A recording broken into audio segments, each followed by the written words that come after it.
கமெண்ட்ஸ்ல நிறைய பேர் கேட்டது எப்படிமா வெயிட் லாஸ் பண்றது, அதுக்கான டிப்ஸ் தான் உங்ககிட்ட ஷேர் பண்ண போறேன். அதாவது பிரேக்ஃபாஸ்ட் பாத்தீங்கன்னா இந்த கஞ்சி தாங்க.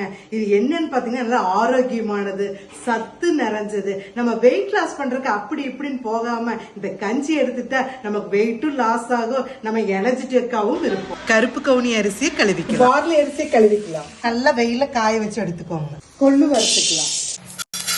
கருப்பு கவுனி அரிசி ரொம்ப உடம்புக்கு நல்லது. இது ராஜாக்கள் யூஸ் பண்ண அரிசி. பார்லி, சீரகம், மிளகு இதெல்லாம் அரைச்சு எடுத்துக்கலாம். கருப்பு கவுனி கஞ்சி மாவு ரெடி. 1.5 டம்ளர் தண்ணி. கருப்பு கவுனி கஞ்சி பவுடர் 2 ஸ்பூன் போட்டுக்கலாம். 5 நிமிஷம் நல்லா ஸ்லோ வச்சு கொதிக்க வச்சுக்கோங்க. கருப்பு கவுனி கஞ்சி ரெடி. எங்க சூப்பரா இருக்குதுங்க.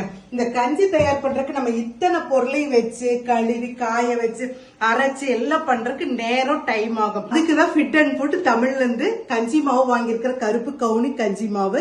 இது ஹெல்த்துக்கு நல்லது. நம்ம அப்படி இப்படி போட்டு கலக்கிட்டு டைம் நிறைய வேஸ்ட் பண்ணுவோம். இது டக்குன்னு 2 ஸ்பூன் போட்டோமா 5 நிமிஷத்துலங்க குயிக்கா நம்மளுக்கு கஞ்சி மாவு ரெடி. நம்ம ஹெல்த்துக்கும் நல்லது, வெயிட்டும் நல்லா லாஸ் ஆகும். இதை நான் ட்ரை பண்ண நல்லா இருக்கு, சூப்பரா இருக்குது. இவங்க பேஜை நான் கீழே டேக் பண்றேன். நீங்களும் எல்லாரும் வாங்கி யூஸ் பண்ணி பயனடைங்க. சூப்பர்.